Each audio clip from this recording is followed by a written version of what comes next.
Chers amis, bonjour. Ici Michou Pelletier pour une émission sur Église diocésaine. Et cette semaine, on se penche encore une fois sur le grand thème de la gratitude, mais on va se pencher de façon plus spécifique sur toute la question de la gratitude en lien avec ou comme remède de l'hyperconsommation. Donc aujourd'hui, ça me fait énormément plaisir d'accueillir et de m'entretenir avec Yolande Clément. Alors, bonjour Yolande. Bonjour, ça va, Mijou? Oui, très bien. Puis toi? Ah, excellent. En forme? Toujours. Donc, écoute, Yolande, moi, je te connais, j'ai commencé à te connaître juste depuis une semaine, depuis notre dernier entretien, mais je te voyais régulièrement à notre paroisse, à notre église Sainte-Marguerite-Youville. Moi, je suis paroissienne là depuis au-dessus de 20 ans, peut-être 21 ans. Et je te voyais régulièrement, puis je sais que ton époux et toi, vous étiez impliqués même dans la construction de le comité de construction pour la paroisse que nous avons, ou l'église que nous avons présentement. Mais moi, ça me fait énormément plaisir d'avoir cette chance de te connaître, mais j'aimerais que nos téléspectateurs aient cette chance également. Alors, qui est Yolande Clément? Dans 2 minutes, je suis une enfant de Dieu, premièrement, née à Sudbury, d'une famille de 4 enfants, de 2 parents franco-ontariens. J'ai vécu brièvement au Québec. En Ontario, j'ai vécu à McCarroll, Espanola, des grosses places, Chapleau et Cornwall. Je joue l'orgue et le piano à l'église depuis l'âge de 16 ans et partout où j'ai vécu. J'ai chanté, j'ai dirigé des chorales, souvent accompagné de mon époux sur la guitare. La musique a toujours été une grosse partie de ma vie. J'ai rencontré Normand 50 ans passés. Il me fait rire chaque jour et me gâte continuellement. On dit que la joie est la forme la plus simple de la gratitude. Alors, rire et avoir un sens d'humour, pour moi, est très important. Nous avons 2 filles. Nathalie enseigne la première année dans une école française à Canmore, en Alberta. Et Chantal demeure à Ottawa et travaille pour une firme privée. J'ai été enseignante à l'élémentaire, en France en difficulté, itinérante en musique, pour ensuite œuvrer en alphabétisation des adultes pour un organisme non lucratif, le Centre Fora, comme directrice générale. Puis, je travaille encore pour cet organisme à titre de conseillère andragogique, en plus de faire du bénévolat pour plusieurs organismes. Je suis fière de souligner que j'ai été membre du comité organisateur qui nous a permis de bâtir une église sans dette. Et depuis 1987, je joue le piano à la paroisse Sainte-Marguerite-du-Ville, dirigée maintenant par le Père Giroux, Robert Giroux. C'est le fun quand je joue le piano pour ma sœur. Ma sœur chante avec une autre collègue, Denise. Je suis fière d'être francophone, je suis fière d'être bilingue, je suis fière de demeurer au Canada avec ses 4 saisons. Et j'ai toujours été sportive, alors j'ose dire que j'aime l'hiver, j'adore la neige. Je suis une passionnée du ski de fond. Et Normand et moi, on fait beaucoup d'exercices. On fait des poids haltères 2 fois semaine avec un entraîneur. Je joue au tennis, je joue au pickleball. On fait du vélo, je joue au badminton. Et voilà ma vie dans 2 minutes. Wow! Très active. Je suis essoufflée. J'apprécie que tu mentionnes dans un premier temps enfant de Dieu. Ça semble simple, mais souvent, puis j'ai fait une entrevue avec le diacre Robert Thibodeau à Sault-Sainte-Marie, puis il a commencé avec la même identification. Alors, je trouve ça bien que tu commences avec ça parce que, comme je disais au diacre Robert Thibodeau, c'est pas évident de ce sens d'appartenance à Dieu, qu'on est son enfant. Alors, j'apprécie de tout que tu viens de souligner parce que, comme je te dis, je disais tantôt, je te voyais régulièrement au messes, je te voyais jouer et partager tes talents pour le bien des autres, mais je connaissais même pas ton nom avant peut-être un mois passé. Alors, en tout cas, merci d'être là, Yolande, pour nous aider à décortiquer puis à réfléchir sur ce thème de la gratitude comme remède à l'hyperconsommation. Alors, dans un premier temps, le texte sur lequel on s'inspire, c'est basé sur les petits groupes de partage de foi. Donc, quand les gens se recueillent, ils commencent toujours après l'intro d'une prière. Alors, la prière qu'on demande ici aujourd'hui, c'est une prière à l'Esprit Saint. Et je vais juste lire le refrain. Ô Esprit du Dieu vivant, en nos cœurs descends. Ô Esprit du Dieu vivant, en nos cœurs descends.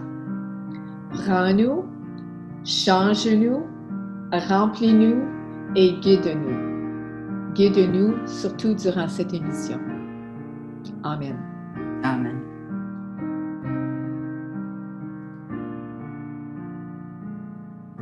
Alors, étant donné qu'on parle de l'hyperconsommation, on va parler faire un petit retour en arrière dans notre passé ou même aujourd'hui actuel, parce que cette partie ici de l'échange est basée sur notre vécu.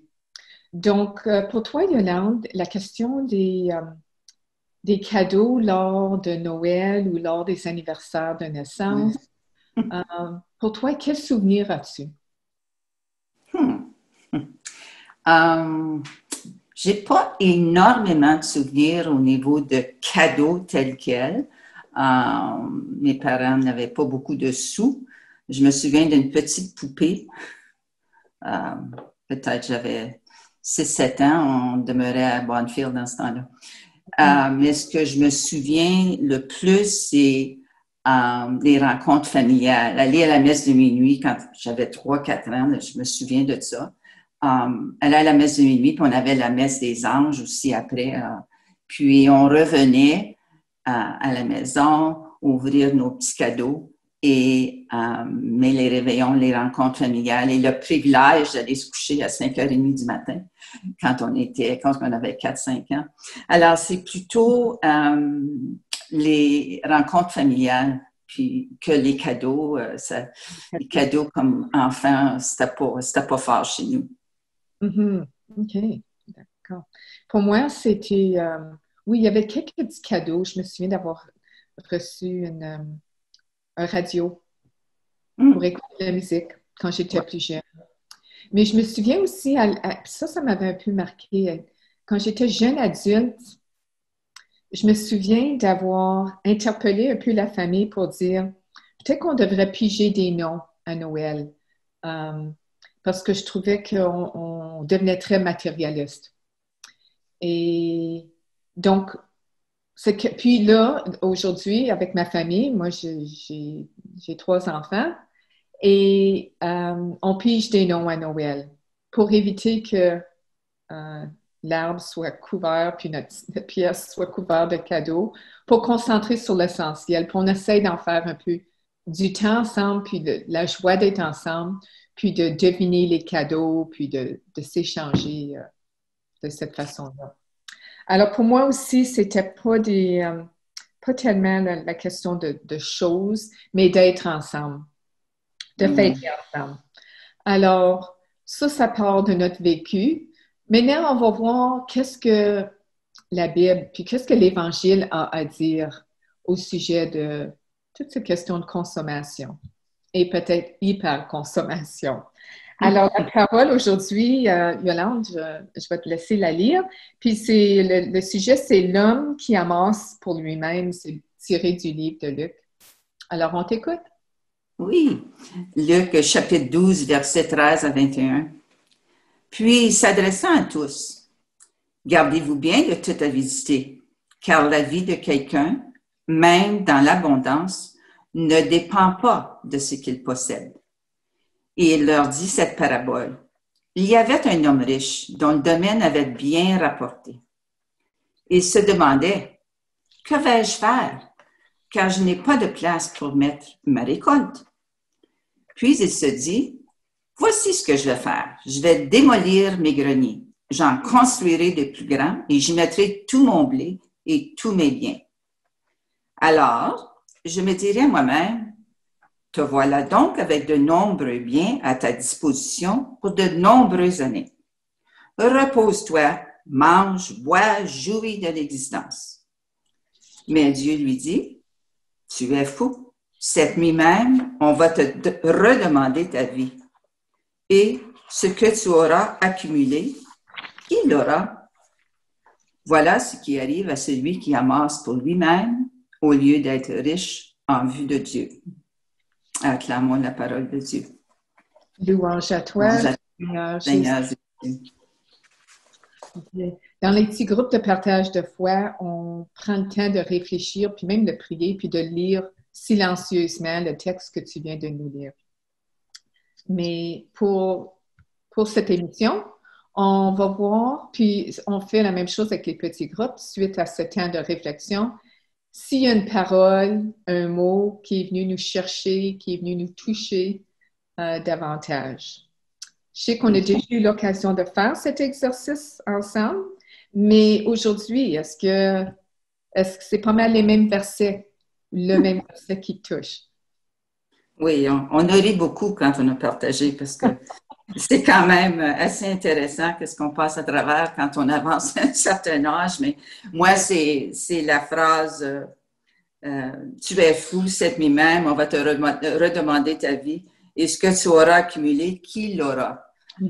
C'est encore la même phrase qui me frappe. On trie maintenant, et surtout à cause de la pandémie, je pense que ça a porté à demander qu'est-ce qui est essentiel dans nos vies. Et on se rend compte que nos enfants veulent absolument rien de qu'est-ce qu'on a. Alors, qu'est-ce qu'on fait? C'est vraiment, oui, même depuis que j'ai eu mes 65 ans, je ne veux absolument aucun cadeau. Et j'ai demandé à mes filles, chaque année, ils doivent m'écrire une lettre à la main, pas plus qu'une page. Et ça, ça m'apporte toujours des larmes aux yeux, disons, quand j'ai oui. Alors,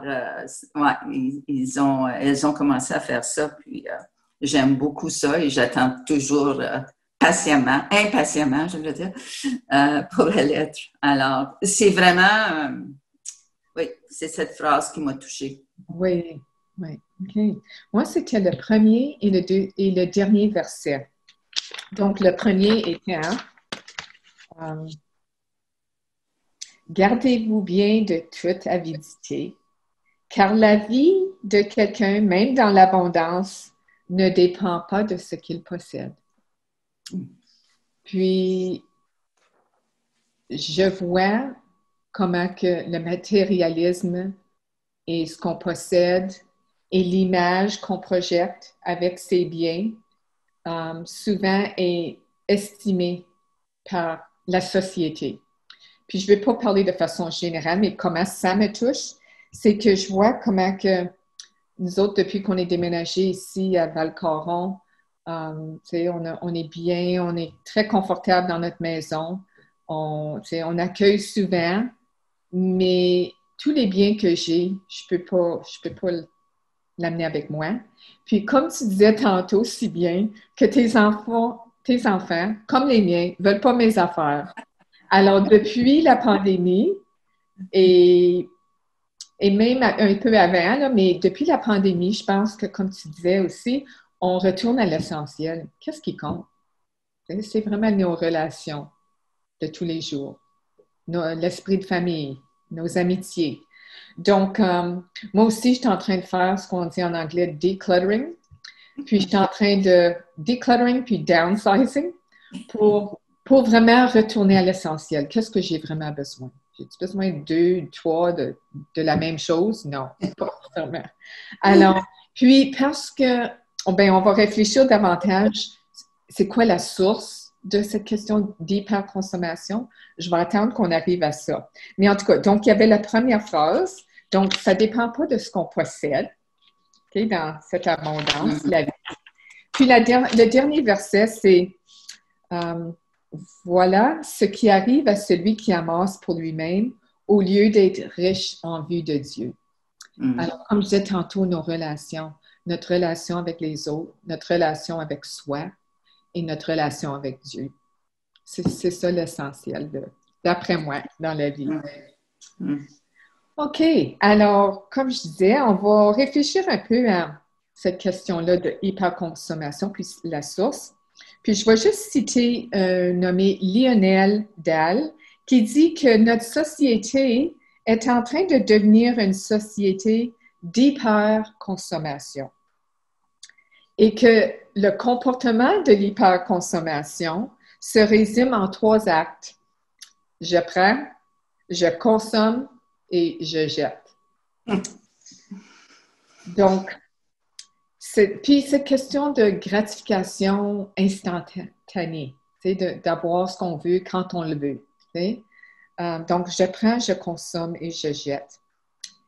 Et beaucoup si on continue pour aller plus loin, pour approfondir cette question-là d'hyperconsommation, on dit que c'est souvent basé sur un désir ou des désirs qu'on ne réussit pas à combler.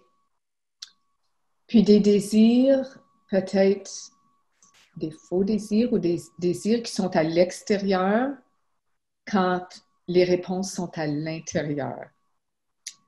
Alors, je ne sais pas si tu avais des réflexions par rapport à la source, puis le je prends, je consomme, je jette, puis le désir qui n'est jamais comblé dans cette hyper-consommation. Je pense que ça arrive dans des étapes, une étape particulière dans nos vies.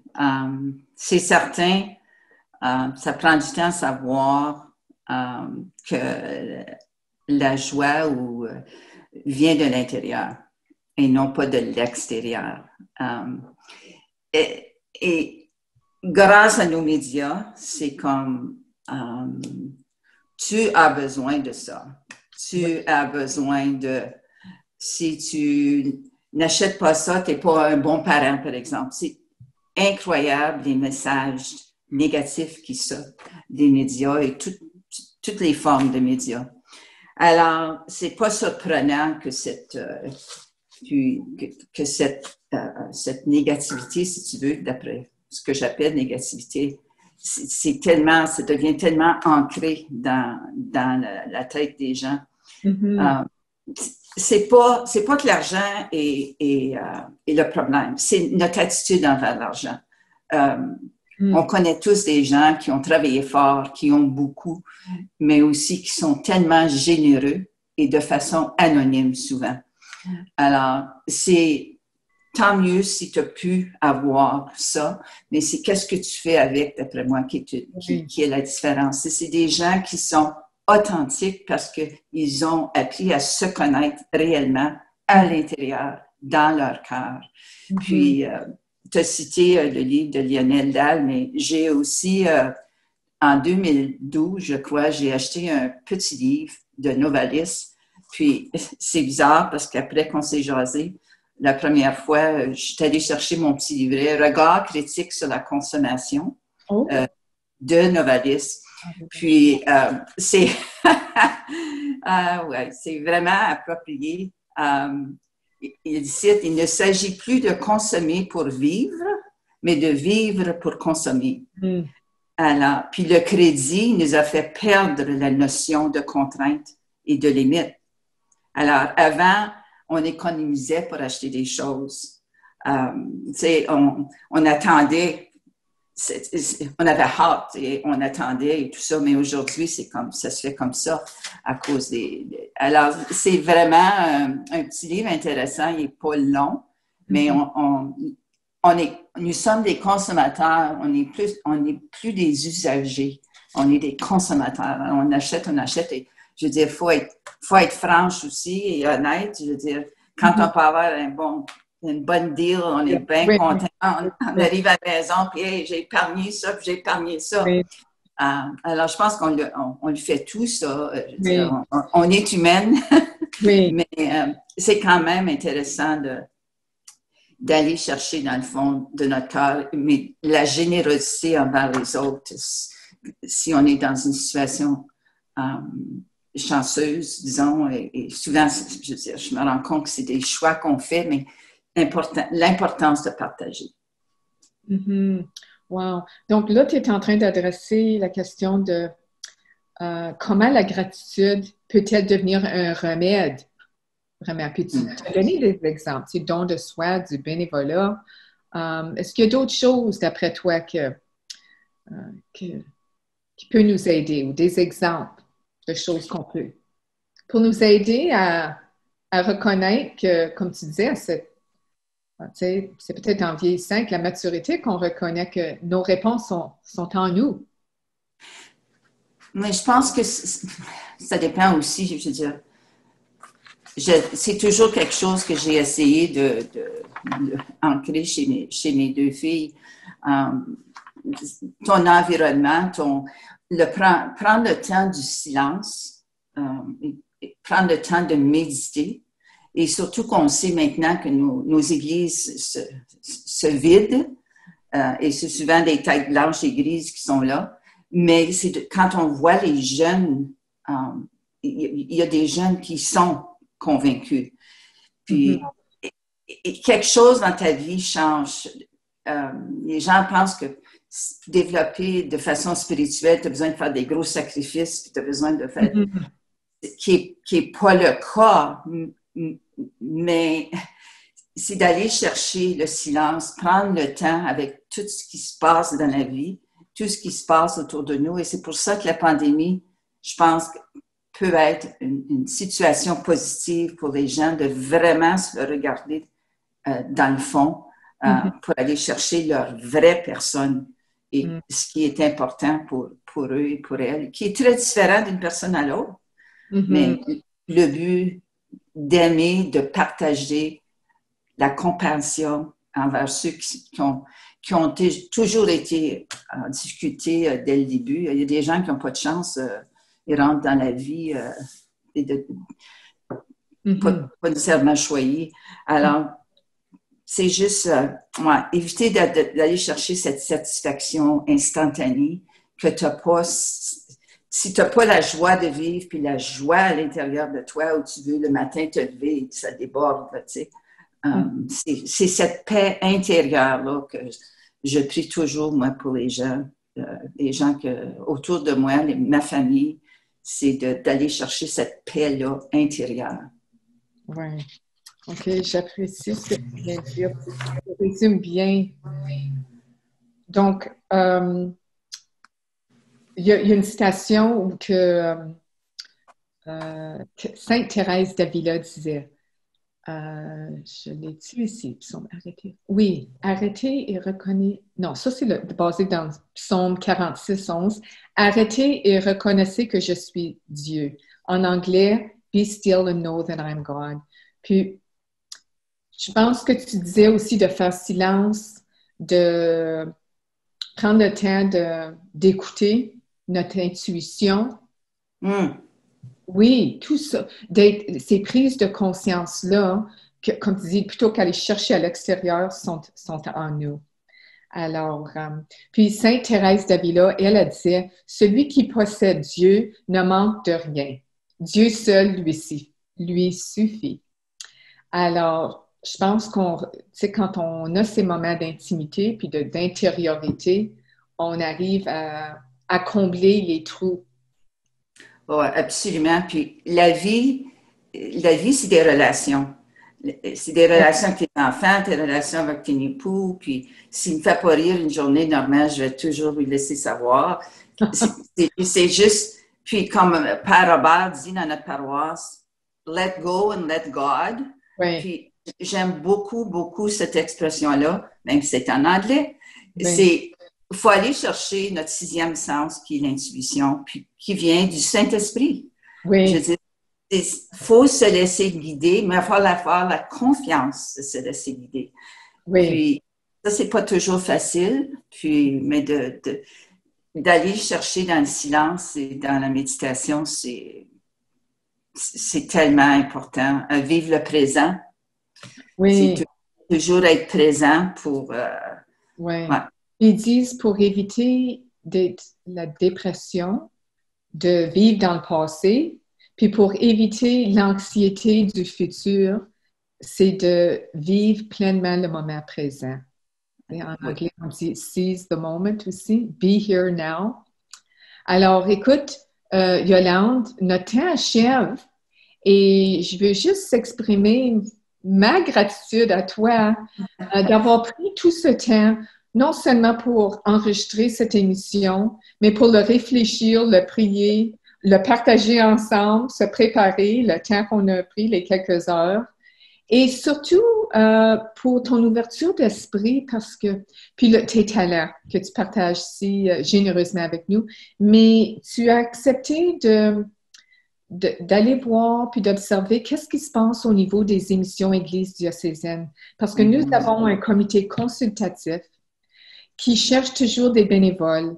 Puis on sait que celui qui réalise nos émissions, M. Émile Guy, cherche la relève. On cherche de l'aide. Alors, merci d'avoir dit oui et de participer. Puis en même temps, je vais en profiter pour dire à nos téléspectateurs que nous cherchons toujours de l'aide.